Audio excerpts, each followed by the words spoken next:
Welcome, everybody. This is Skip the Formalities. I am your host, John Jay, and we are here to talk about some of the most trivial topics that just rattles the bones of everybody in America. Now, let me introduce you to the panel. We got Mr. Josh. We got Brittany. We got Big Bree on the stage with her love mask on. And the topic that we're going to talk about today is Black men and how they portray it in media. Now, one of the most controversial issues that are happening right now today is the R. Kelly case. Now, one thing about the R. Kelly case that we know about is that he had women at his house and it became a big deal. He had all kinds of women. They said he did some stuff with Aaliyah and she was underage. I'm not one to judge, but how the case is, it is something that's up for discussion. My take on it, whether he did or he didn't, with the Aaliyah thing, their parents had a damn near consent. They say they didn't. They say it wasn't no money involved, whatever the case is. But now he's facing all these charges. Now, one of the questions that I have for the panel today is he been charged with pedophilia charges, or is it just the way that they view people? Now, Kevin Spacey got hit with some charges like that as well, sexual assault and probably some pornography, but at the same time, his wasn't publicly televised. Neither was Harvey Weinstein's. But Bill Cosby and R. Kelly, they were front page news. Now, panel, I want to hear your thoughts on this. Are Black men is the center or the front runner of all the crimes that occur in America, or are we just prone to just have more violent or over exaggerated acts, I should say?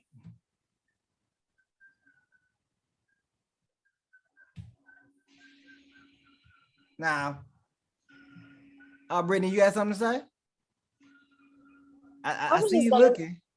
I was just gonna say, I think what was his name? Jeffrey Epstein. Is this the guy that he hung himself in prison? Is that him? I believe so. Okay. So they said.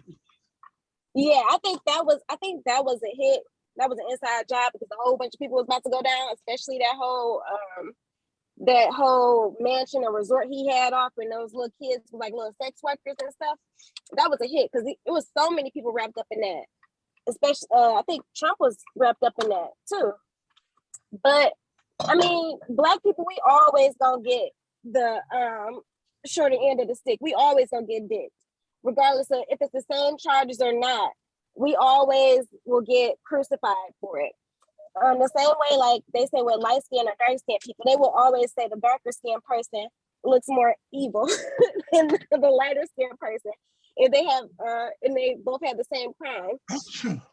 So, I mean, it's bold that they did spotlight, R. Kelly and Bill Cosby stuff, especially Bill Cosby years later after, all the allegations because I think even like his testimony, it wasn't even supposed to be used, but they used it against him. But that's how he ended up getting out of prison because they was like, yeah, that's not right how they did that. So yeah, it's bold that they had did that to him.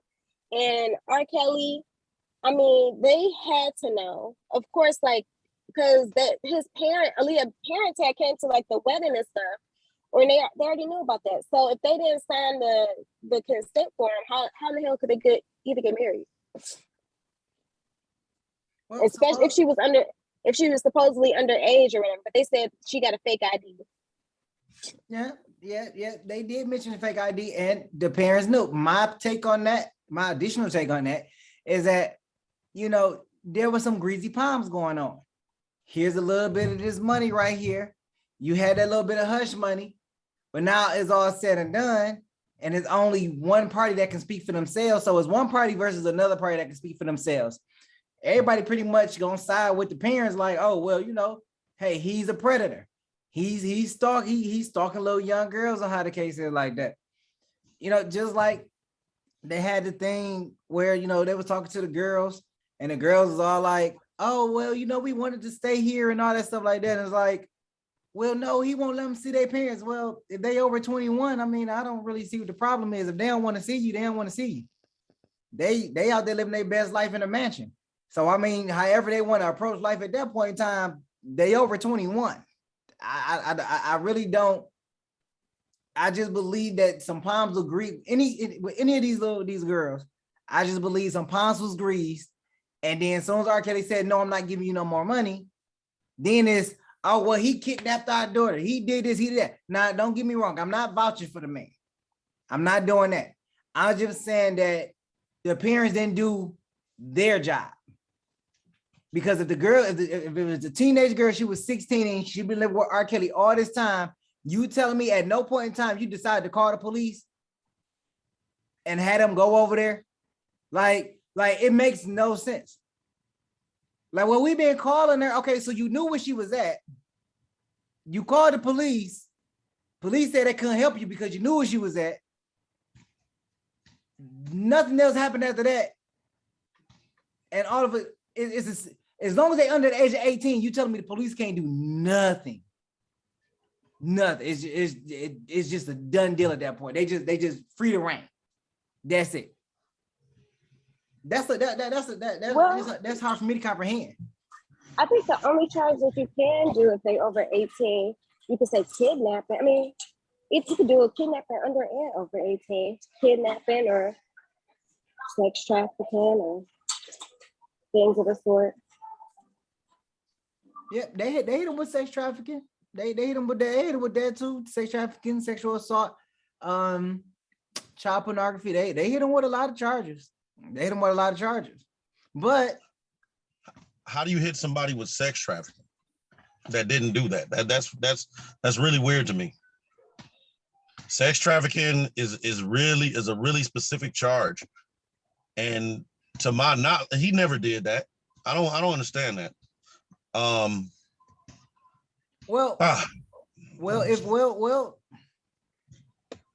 guess we have to look at the definition of what sex trafficking is in the name of law, and it's all built up into interpretation. So if they consider sex trafficking taking her from one location to another location, and they was having consensual sex, they could see that as sex trafficking, but not the sale or purchase of sex like prostitution. Okay.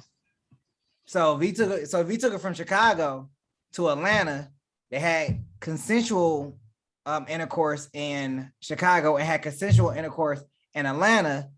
They could be looking at that. It all depends on how they want to define it to fit the narrative. Now it may not even stick, because they could say, well, he took a few girls from his location to another location. They were underage. They had sex with some other guys. Then he took them back. They were like, oh, well, that's sex trafficking. All right. Okay. I want you to do me a favor. I forgot. Brianna, pull up Jack Johnson, the Mann Act. Jack Johnson, the Mann Act. This is what they hit R. Kelly with, and this is what they hit Bill Cosby with. Jack Johnson was a professional, was the first Black heavyweight champion in the 1900s. They made a whole law for Jack Johnson called the Mann Act because he was dating white women and taking them over state lines. Every charge, they made that law specifically for Jack Johnson because they said you can't beat up our white men and then have sex with our white women. Can't do that. No, can't do that. You're doing too much. So they made a law called the Mann Act. And if you pull that up and read it, that's the same thing they hit Bill Cosby with. That's the same thing they hit R. Kelly with, the Mann Act. And it's sad because that is not sex trafficking. That's not sex trafficking. So basically, like I was telling people, I don't see, pedophilia is a serious charge. I do not see that on R. Kelly's thing. I don't see it. I don't see it. But you see the stuff under the Mann Act, because the Mann Act is not for white people. It's for Black people. It's for Black men. That's why Weinstein and Epstein weren't charged under it. What charges fall under the Mann Act? That's why I said pull it up. I got it right here. Okay, give me a second. I was thinking more SA or something. No, it's called the Mann Act. The Mann Act, as the White Slave Trafficking Act, made for Black men, is a federal law that criminalizes the transportation of any woman or girl for the purpose of prostitution or debauchery. Is that the word? Okay. Yeah, debauchery for any other immoral purpose. So it sounds like exactly what I said. So putting a name to basically what occurred. I'm taking these women with me to here, to there, and all that stuff like that. And you're basically giving it a label of sex trafficking when we could be taking a trip, but because there's additional charges filed, and while we talking about charges. Was it prostitution though? And see, that's the thing. It all depends on how they use it to fit the narrative. And another thing, here's my question to you, panel. What is the difference between rape and sexual assault?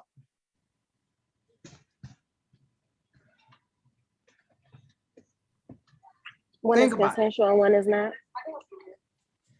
Sexual. Huh? Sexual. What'd you say, Brittany? So Brittany says sexual assault is consensual, Okay. and rape is not. But yeah, that's tough. But even when rape is consensual, I mean, even when the sex is consensual, they can still label it as rape. So a wife can say she was raped by her husband. Exactly. So what is difference between sexual assault and rape? Because if rape is considered unconsensual, considered not consented to, but also can be considered consented to if she's underage. If she's under the age of 16, they can say, oh, that's statutory rape, but she consented. That's a good question, John. And then there's sexual assault. So you can hit, so you're not gonna hit a person with 5 counts of rape, but you hit them with 5 counts of sexual assault and rape. That's a good question, man. I think I've always thought sexual assault to be the intent. The intent. Rape is an intent, in a different intent. Sexual assault is an intent. Like if a man like Terry Crews, to me, Terry Crews was sexual assaulted when he said that producer grabbed his balls in his ass. He said he was sexually assaulted. Haley Berry has always claimed to have been raped.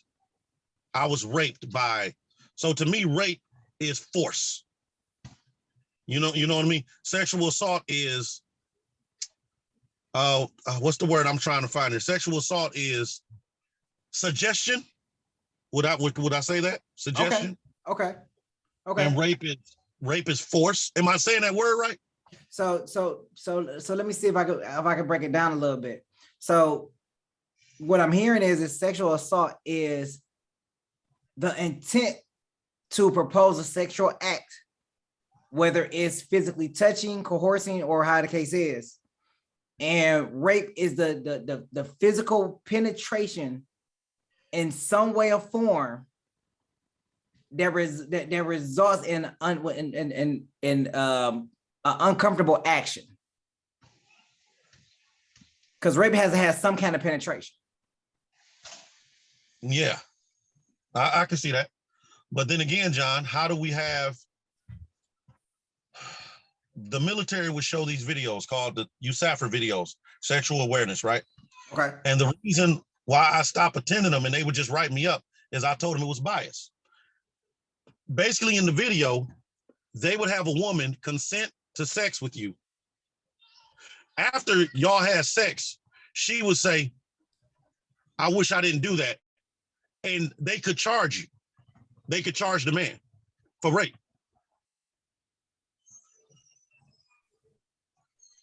Like, so what, like, that's what, I never understood that.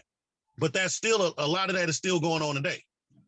You consent to something, and after you do it, you feel a certain way, and you can still report the man, and he'll still get charged. That's heavy. You've never heard of that, John? It's happened to a lot of them. I've heard of women having sex with men and then changing their mind about the action and then accusing them of raping. Yeah. And I was watching the episode of Dear White People, and this character named Aisha tried to kiss this guy named Reggie. Reggie declined the invitation for a kiss, and in the midst of everybody that was in the computer lab, she screams out, "I don't want to fuck you," and then runs out of the computer lab. Somebody could consider that sexual harassment, sexual assault, based on that conversation alone. True. So you're out in public with a young lady and say y'all get into an argument. Okay. Now y'all been dating for a while, so y'all get into an argument and she falls to the ground and yells, "He just hit me." Who's going to take the fall for that? You are. Regardless of whether anybody's seen you hit her, the man is automatically going to go to jail and take the fall for that. Very true. The same thing with rape. A girl can call the police right now and say somebody raped her. And she'll probably do the rape kit and all that stuff like that. And then say, well, I had to take a shower afterwards. So there's no evidence, but yet they still going to put his man in and try to charge him for rape, especially if he's Black. What in the Law and Order, SVU? That's what they say when women go do the rape kit, they're not supposed to take a shower before they go do the rape kit because it erases the evidence or wash away the evidence. As a man, how do you defend yourself against that? You can't. You can't. You really can't. Now, fortunately, with technology today, if a person is all the way across town and you saying, "Oh yeah, well they came over and raped me," well, you could just check where my last phone call was at, or my location where was at. I was nowhere near it. But then that also becomes a hindrance because, oh well, you could have left your phone over there. Like, it almost paints you into a box you can't get out of. But I'll also say this: it works two ways. It works two ways. Just as there's a negative that goes along with that. Well, it's actually both negative. Whether the Black man, whether the race of Black people or the Black community is negative. I mean, not negative. If it's either they're the victim or they're the criminal. Let's go back to the church member that got shot by that young man that had walked in there. And they went and the police officers took him to McDonald's before they took him to jail. Okay. Dylan Roof. That showed praise for the action that he did in a hate crime. It showed praise for action that was in a hate crime. So even whether the Black people are victims or being criminalized, once his case went to trial, you didn't really hear too much more of it. No. But when a Black person is criminalized, especially a famous Black person, it's mainstream media. You can't get away from it. It's in your face all day, every day, 24/7. Especially the Black man. They want to make the Black man the face of everything. Negative. We talked about R. Kelly, we talked about Bill Cosby. Let's talk about Kyrie Irving. They did a 2-hour special on how horrible Kyrie Irving is. All because he wants to exercise his right by not getting a vaccine. Now, and it's his right. It's his right. Now, one thing I would say to that is that I wish Andre Wiggins would have stood his ground. Yes. Against the vaccine. Yeah. I wish he would have stood his ground, because here's the thing. You got two states that are saying that it's mandatory for you to take the vaccination. And if you don't, so far as the NBA is concerned, you can't play any home games. So what I believe the NBA is going to do, well, we're going to make pretty much all your game home games. Then what you're going to do? You're going to lose money if you don't play. Very true. But you know what that creates? That creates room for another clause.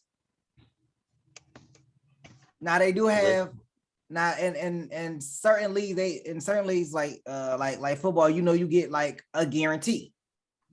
You know, you get guaranteed money up front. All the back, you get guaranteed money up front. They may start asking for more of a guarantee when it comes to a certain percentage of their money. Regardless of what happened, hey, I need 2-3 years guaranteed. I'm signing a 6-year contract. I need 3 years guaranteed. Regardless of what happened, I need 3 years guaranteed. Very true. Now, I didn't see the special. I didn't see the information on Kyrie Irving, but I'm glad he stood up for it. But they're painting him out to be such a bad person, and everybody else saying that they did it. But I don't see LeBron James coming to his defense or to his aid. Somebody, I forgot who it was that submitted a fake vaccine card. Oh, it was somebody on the an NHL team. He submitted a fake vaccination card, and now he's out for like 25 games. Well, I forgot what his name is. Well, at the end of the day, news today. At the end of the day, Brittany, there are a lot of white baseball players, football players, soccer players. Why doesn't it seem like they're focusing on the NFL and NBA? Major League Soccer generates more money than the NFL and NBA because it's international. Yeah. So you got a lot of white guys saying they're not getting it, but you don't hear about it. So what they have to do is make the black man the face of the anti-vaccine. That every day on the news, USA Today, ESPN, Kyrie Irving is the face. He's selfish. He's inconsiderate. He's a bad person. This is terrible. What I tell people, what people don't realize is Kyrie is the most giving person into the black community. Almost as giving as LeBron James when it comes to that. But they don't talk about that. A few years ago, the WNBA had contract problems because they weren't generating enough money. So a lot of the women didn't want to play. Kyrie Irving paid everybody's salary. Oh, wow. I never knew that. Yeah, please pull that up. He paid everybody's salary. You know how much money that is? But they don't talk about that. But they don't talk about that. They're underpaid, though. They want to talk about him being non-vaccinated. When it comes to rape and molestation and sexual assault, they want to talk about the black man. They want to pull up specials about the black man. Yeah. Everything bad that's happening, they put a black man behind it, the face of it, make the black man the face of it. Anything good that's happening, they make a white man the face of it or an Asian. Because they're more acceptable, I guess. They're used to doing something good. It's not that they're more acceptable. That's not what it is. What it is you don't want. This is my thinking. You don't want the people that you kidnapped to get a foothold of positivity in the world. You don't want the world to know that the country was built off the slaves that you brought over here. The slaves that you no longer can control. The slaves that you got to find ways to bring down in every way, shape, or form. You don't want them to gain an identity. You don't want them to gain citizenship. You don't want them to gain too much of anything. You want to keep your foothold on them and try to keep them in a dumpster. And every time one of us comes up from that, gets out of the crab of the barrel, gets up out of the dumpster and start making our way up the ladder, they put the glass ceiling in the way. Of course, yeah. That's true. And We then always just get like the short end. Bill Cosby wanted to buy a whole network. Oh no, we ain't gonna let him do that. The Oprah wanted to same way buy a that whole they network. Well, we ain't gonna let her do that, but she goes and start her own network. they did the same thing with Nick Cannon. He was trying to do it too. And you see how that stuff came out with him. You know, something that came out years ago with him talking about I forget if he did like a podcast or something like that, but he was talking bad, I think, about if it was Jewish people or something.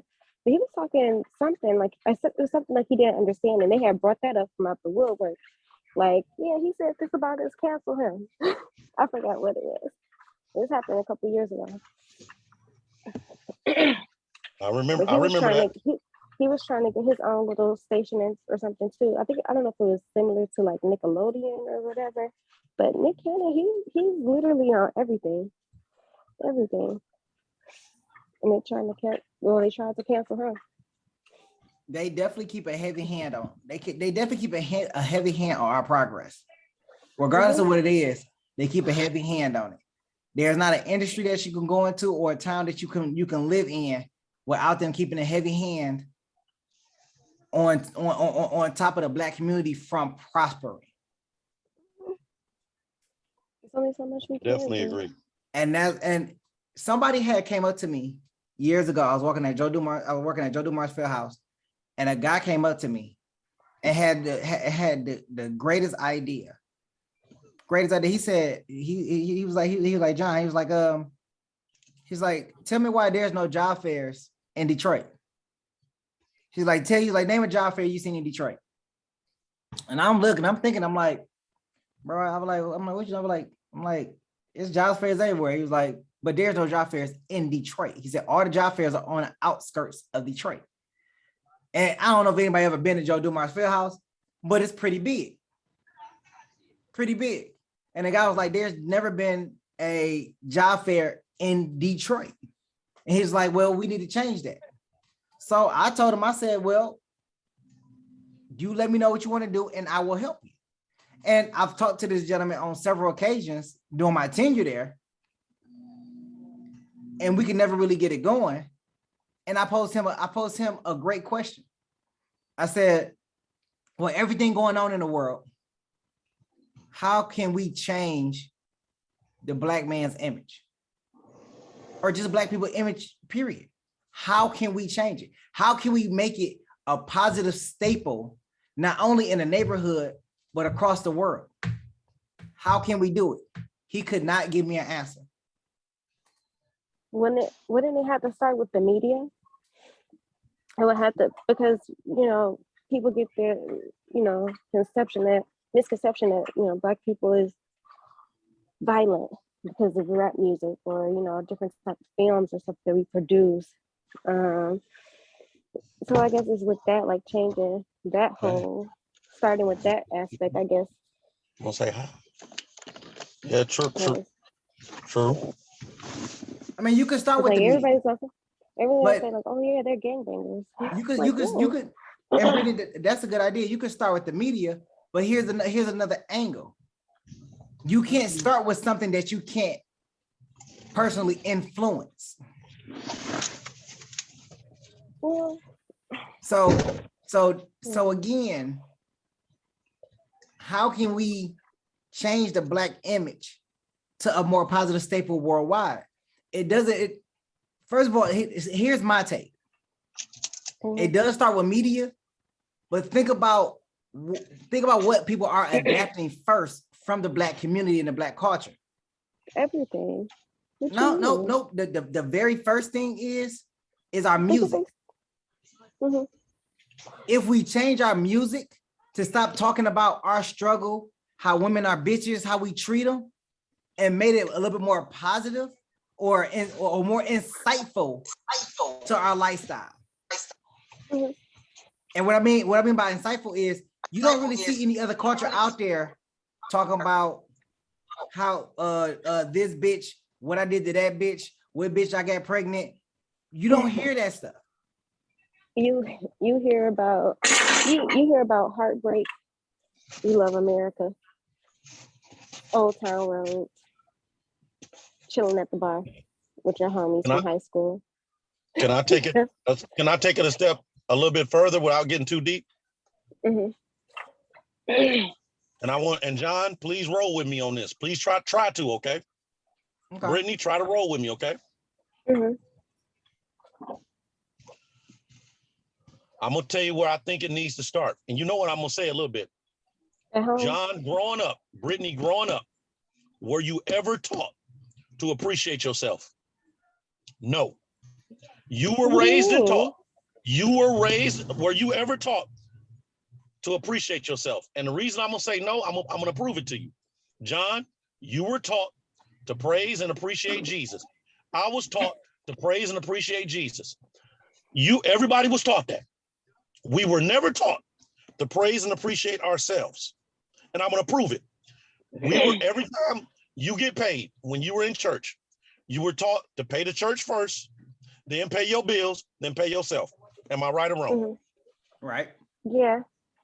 That's because that's what we've been taught. Mm-hmm. That's not true. I think where the Black community need to change at is we need to start appreciating each other. Mm-hmm. All that outside interference, fuck that. Praise yourself. Treat yourself better. John, you told me when I was going through that little breakup that one time, you said, Josh, take yourself out. Take yourself shopping. Appreciate yourself. Watch how much better you feel. Remember that, John? I remember. That's what I did. Mm-hmm. You were right. You were right.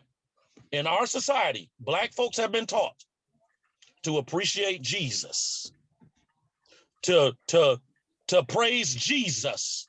Thank Jesus like for what he did today. Why you saying like that? That's what we've been taught. That's why John left. John, that's what we've been taught. But when you get to the nitty-gritty, our parents taught us, I know this is deep. Our parents taught us self-hatred. Our parents taught them self-hatred. Mm-hmm. We were never taught to appreciate ourselves. Mm-hmm. We were never taught to pat ourselves on the back. I think that's where it starts. But that's just me. That's my opinion. I hope y'all see where I'm going with it. Well, I mean, if you want to say like church didn't tell us how to love people. Church, they always tell you to love everyone, even love yourself. I guess that comes with like, self-esteem and everything too. Like you always gotta love yourself. You can't put church has never told me to love myself. Church told me to love Jesus. And love that neighbor too. So you love others.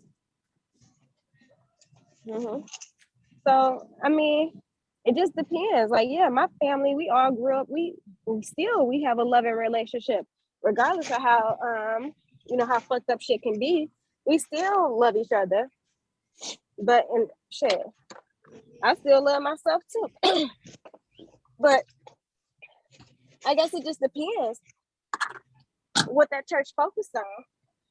Do you love your paycheck? Come on, off the top. Fuck that 6% that you getting to the state taxes. Church get all of that too. You better give us that 10% off your gross. Them motherfuckers was greedy. I'll be like, damn, I wish. Y'all can't get that from me. Y'all can't get that. Y'all better take this love offering because that's all I can give y'all. I got bills to pay. I got bills. And that's one thing I didn't agree with though too. Like, oh yeah, okay, yeah, you're supposed to tithe into the church. You might get back 1,000, 100-fold, how much ever fold. But dang, I still ain't see it yet.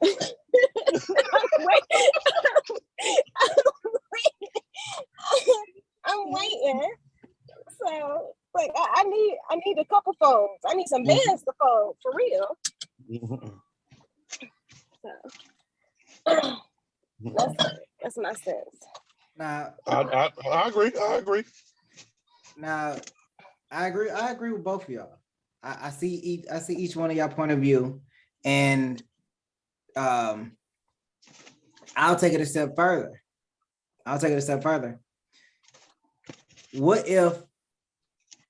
if you look at some of the white culture, some of the Chinese culture, if you look at some of the other cultures, their values, their core values center around so many other things outside of religion, family, money. You know, there's only so many ways to the top, and praying about it is not gonna get you there. Teach. And I'm just gonna be completely honest. What millionaire has contributed their riches to going to church? TD Jakes. Lies. Joe Austin, y'all Texas. Lies. Yeah. Y'all in the Bible Belt. So yeah. Y'all got all that shit going on down there. No. Okay. What corporate billionaire has said going to church has contributed to my riches? The one that own all that oil down there in Texas. I can't think of his name, but he got so many goddamn on jets, it don't make no sense. He just talking, trust me. He just talking. I can't think of his name for the life of me, but rich white guy. Oh, it's gonna come to me. I gotta change this filter. I know who you talking about. Kenneth Copeland. Yeah, Kevin. Yeah, him. He just talking. And Nobody like people will always say when they get rich, or always when they be rich, have a lot of money. You hear movie stars and stuff say, God gave it to them, but are their lifestyle not suggesting that? No. You see what I'm saying, John? Yep. They'll say what they want to say. Their lifestyle don't suggest it. If you go against religion, you will lose way more. You will lose a lot more of your fan base than anything. Yeah. You'll lose it. You go up on stand and say, yeah, it's all dedicated to me and my team, and that's it. Like, oh, well, he don't have a religion. He don't thank God or nothing like that. Almost every time you look at the awards and they win an award, somebody is thanking God.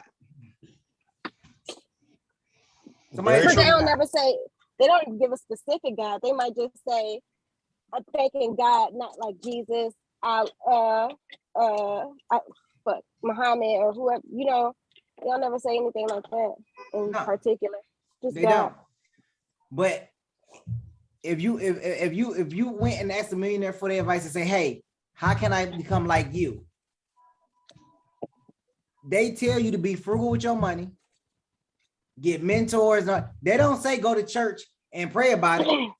Go to church, pay your tithes, and it'll come to you. Wait your turn. They don't really tell you none of that stuff. Why am I going to sit here and spend 2 to 4 hours in front of a man that I'm supplying line in his pockets when I can be investing that money in me? There we go. Y'all ever read Rich Dad Poor Dad? One of my favorite books. Yeah. One of my favorite books. I got that on my nightstand. It is a known, even if you read that book, it ain't no talk about church in there.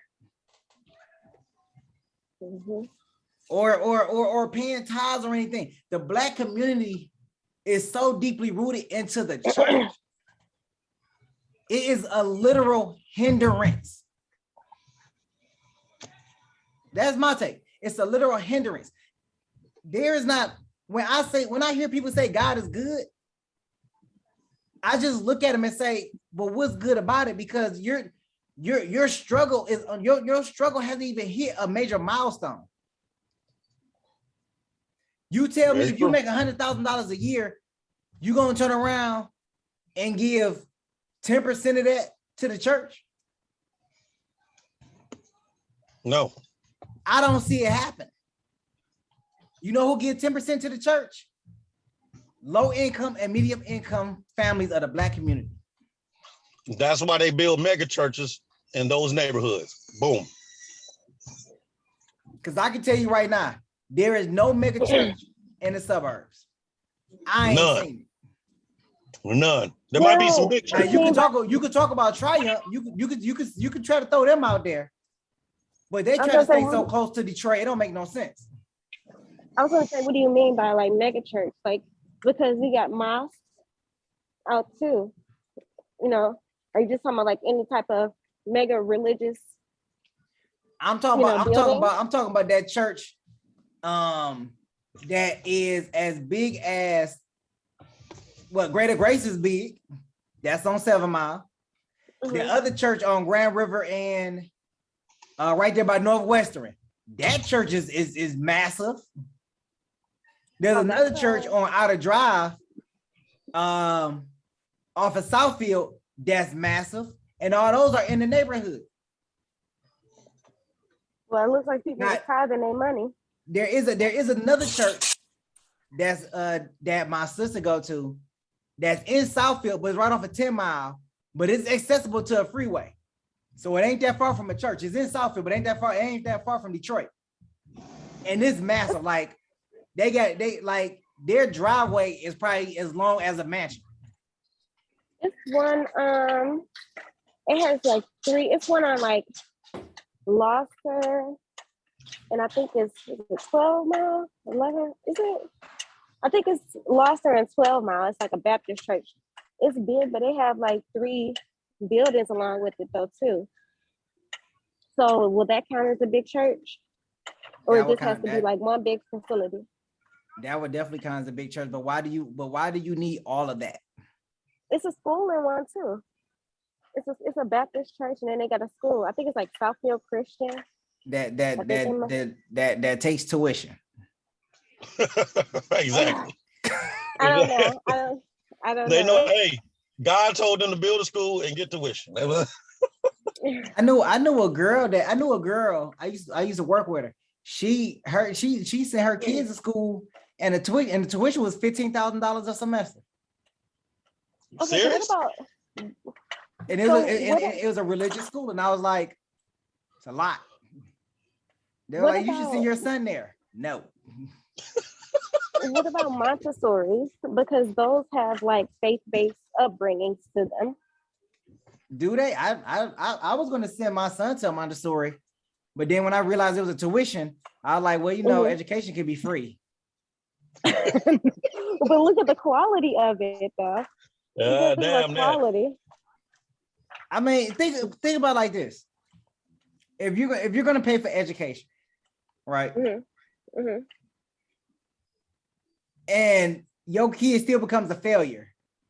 What did you really pay for? You're preventing that, though. Not always. Some of them kids become crack rock lovers. I really don't know what you're preventing. I mean, they become crack rock lovers. I mean, I don't. Or they give up their dream and go and be a dancer. I mean, I'm all for following your passion, but if you didn't spend $100,000 on the education and boarding school, and they still ain't go nowhere, I'm just really trying to understand. Like where my money go? What was the point of the money? A lot of people have done it too. I'm just saying, like, it's only so many people that can become famous in the world, or rich in the world, or millionaires in the world. And let's be honest, everybody's not going to get to that level of fame or success. So if I had to spend $100,000 on your education from K to 12 and another $100,000 on college, that's a lot. And you become homeless and you smoking crack on the corner. You owe me some money. Sucking dick for rocks. I mean, there's a problem. I got these cheeseburgers. I'm just saying. You owe me some money. I personally would just hate to see it. Like, goddamn, like I did all this investing and look what happened. You want to give your kids the best chance, but shit, sometimes you gotta. I was reading this book, and it was talking about how high schools, they had a 3-tier system. When you come in, if you score high, you go with all the kids that made high scores, you go with them. If you came in the middle, that's where you went. You went to the bottom, you went to the bottom. And they already knew just from that setup where you was gonna land in life. Wow. It's not always true, but they knew. They're like, you know what? we gonna make sure that you're gonna be a success. So we're gonna put you with the smart kids. It's not always true, but but some, sometimes there's a rose that come from concrete sometimes, but that's hilarious though. That's funny as hell. I'm That telling is you. funny. It's, how John, we have to change our perception from the ground up. There's no quick fix here. oh hell no. It's gonna There's no it's gonna quick take it's gonna take generations. And I want to say it's gonna start with the generation behind us, but then that would just be a lie. Because John, I know this sounds crazy. We have to die off. We have to die off. A lot of times people say these kids are rebellious, these kids are disrespectful. They are, but some of them really are not. Some of them, we just have to go. John, churches have been talking about it. I told people, churches and other organizations have been talking for the last couple of years. About what? To try to get more people back in. A lot of people don't go to church no more. A lot of people. Yeah. When you go to a major church, you see mostly old people. You don't see a lot of young people no more. You used to see youth group programs everywhere. You don't see that no more. But these young people ain't going for it. The young people know too much. Like our parents, you could tell our parents, yeah, Jesus loves you, and that's it. Shut up. Young people have the internet. And Pornhub. Young people can look up stuff. They're smarter than us. They are. They're smarter than us. Yeah, they don't have to take your word for it. A lot of people, they're, I guess the word is woke. People are like, yeah, we didn't come here and people brought us over here and we was practicing a whole other religion and we just following what our ancestors was telling us to do. And we got so many resources now, we can look up stuff on our own. So I'm hearing that a lot from my peers. Yeah. The millennial generation. So, I don't blame them. Like, yeah, I mean, we do tend to follow like what was taught to us before, but if we have more access to different stuff, yeah, why not look it up and figure out what we actually did in Africa or what we actually practiced. Or is this all this stuff that we're doing now? It's just like used to brainwash and manipulate us into stuff. Well, we didn't even have access. We had access, like for example, when I was a senior in high school, one of my teachers was a white guy named Dr. Maurice Haregrove. He was 90 at the time. So that was in 93, 94. He was 90. He showed me pictures. He was the one that told me all black people did not come over here from Africa. It was already black. He told me black people are the Indians. I thought it was crazy. I was like, what? He was like, every black person in America didn't come from Africa. Black people were already here. I was like, what? So we're just indigenous. And that's when I, huh? Go ahead.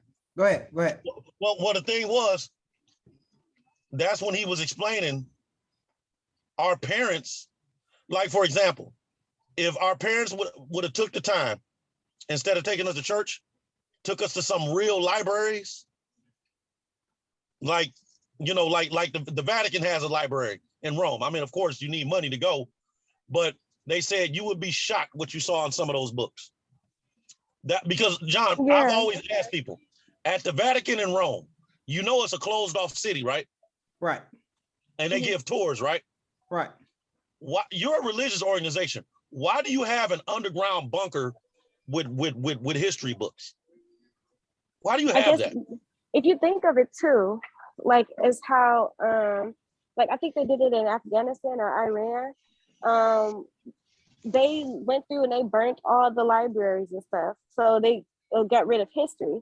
So if you think about that aspect, if it was to come to like any type of civil war or any war, those things will be preserved. So that's that aspect how I think of it. That ain't why they preserving it. Well, you gotta remember one thing, and this is something that a lot of people don't know, but Catholics used to have their own army. And if you wasn't converting, they were destroying. They will kill you. Yeah. They will kill you and your whole nation. So the books that they have is more so of a trophy.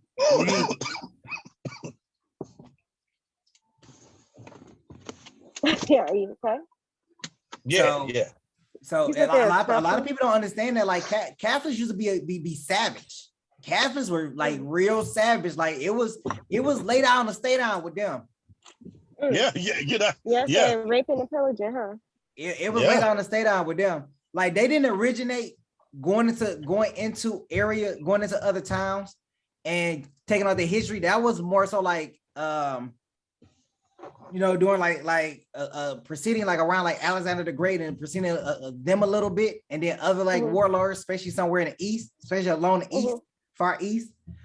But yeah, that happened a lot of times. Like you would go in, you would kill all the men, you would take the women and children, you would convert them over, and then if you didn't want them to remember their past, so they don't have no record of their past, then you can just go ahead and destroy it. But that didn't mean that historians didn't want to keep that history alive. So they would take certain books in order to understand, or to either understand the language or understand the people that they were dealing with, in order to learn how to break them. That's true. So we are at the final destination. It is time for the final word. I want to start off with Brittany. I could go. Cause she out there shopping. I hope you get me something. I like some nice cologne. I think that this whole media itself, I think it's fucked up what they want to show. And I think it's more of, okay, let me take this off. I think it's more of who's going to get the most attention. If it's negative, which would be good for like the media outlet, so it's more to report on. So I just don't like the fact that they always spotlighting Black people negatively, whether it's in athletics, whether it's in music, whether it's in all types of aspects of media. I think it's just fucked up. But until we get like our own type of media outlet, we can control it. Like what happened to BET? It used to be Black owned at one point, but I think that got sold. We don't have any type of our own Black stations that doesn't have any Tyler Perryism on it, because I can't deal with that. So I just need something that gives me Black news that's negative, positive, whatever. I need something like that. I need just positive music. I just need an overall revamp of Black culture, I'd just say. And I feel bad for R. Kelly and Bill Cosby, because you got other people that's doing the same thing, but they don't get recognized for the shit that they do. True. So reading is very fundamental. Don't always listen to the media as giving everything as telling the true story. Always do your research yourself. And that's it. All right. I'm gonna pass this mic over to Josh. What's your final word? I've always been taught, don't let your good be evil spoken of. That is a Bible verse, and I would like to change that. What I want to change about it is, as Black men being portrayed a certain way, if you are famous, if you are rich and famous, I think there are things you want to do, but at the end of the day, it has to come down to, you just can't do it. And Black men have to be smarter, because we all know that we're being demonized on social media. So I put some of the blame on R. Kelly and Bill Cosby. I do put some blame on them. I do, because they got to be smarter in how they're in their dealings. They have to understand that at the end of the day, you still a nigga to these people.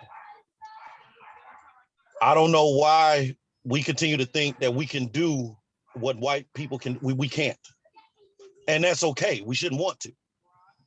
So I'm not saying we have to walk on eggshells or kiss no ass, but what I am saying is the system is going to be unfair. And if we know that, then we have to move a certain way.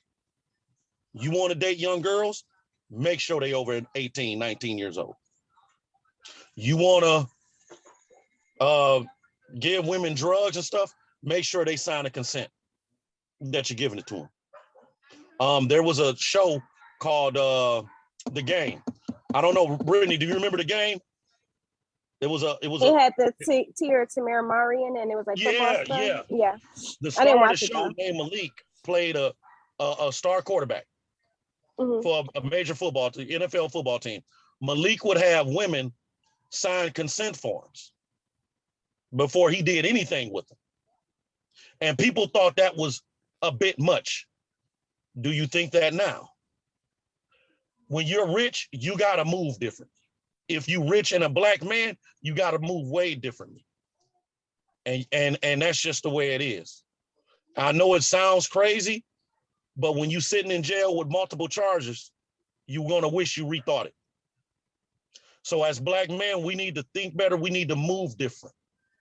The media is going to be the media. That's not going to change. But black men, we need to move different. We need to make better decisions and better critical thinking. All right. That was damn. All right. How can I follow that one? How can I follow that?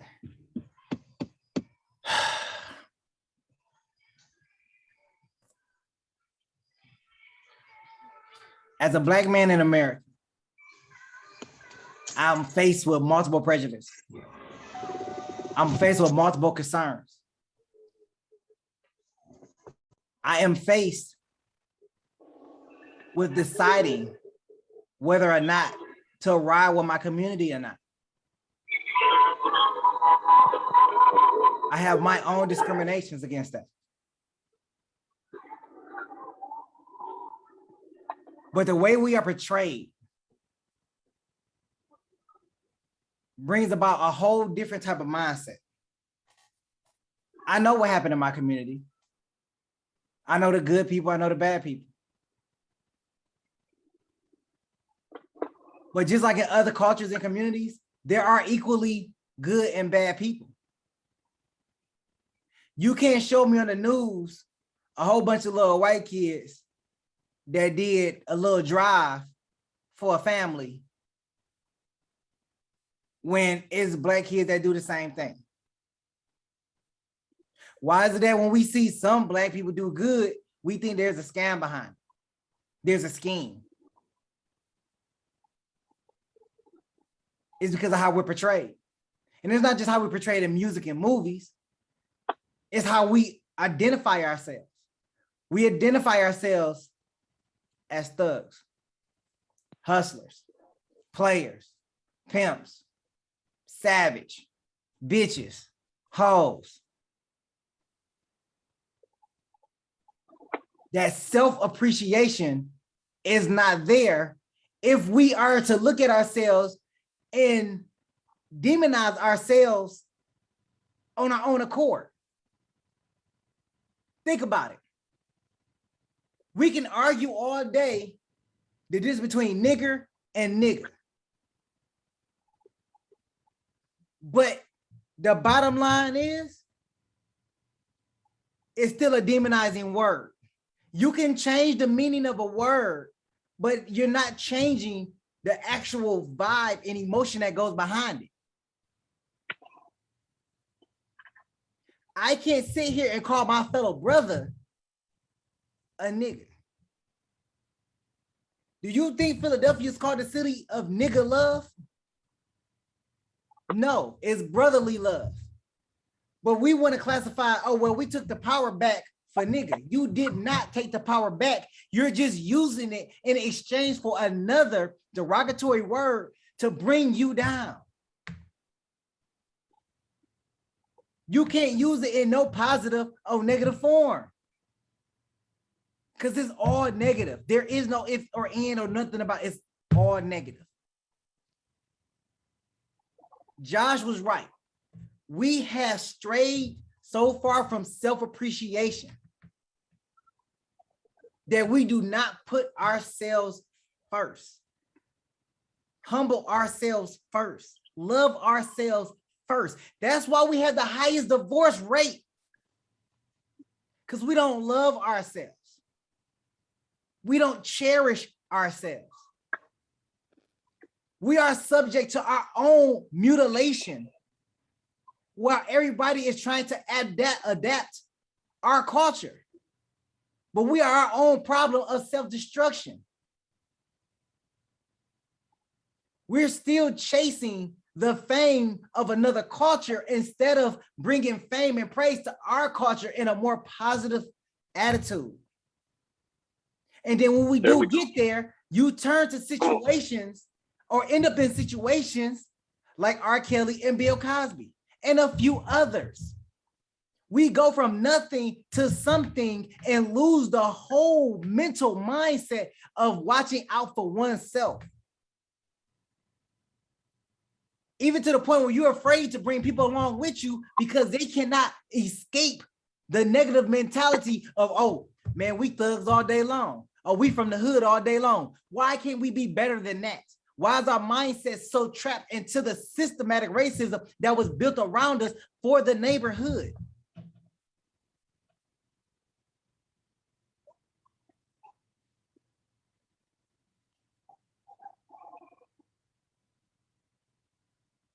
We are facing extinction on multiple levels.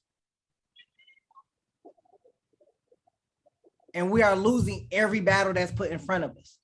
Those that have made it have left us. Those that have made it have left us. And I'm gonna say it one more time. And you can call out any artist you want. Those that have made it have left us. They have assimilated into the rich population, and they are no longer with us. They can say what they want to say. They can do what they want to do. They can be fed up and want to do something, some change or whatever. They have left us and not going to return. Do they ride through the neighborhoods like that? In their nice cars? No. We have to change our portrayal from the bottom up. We have to. Or we'll continue to end up in these situations in front of the camera trying to prove our innocence.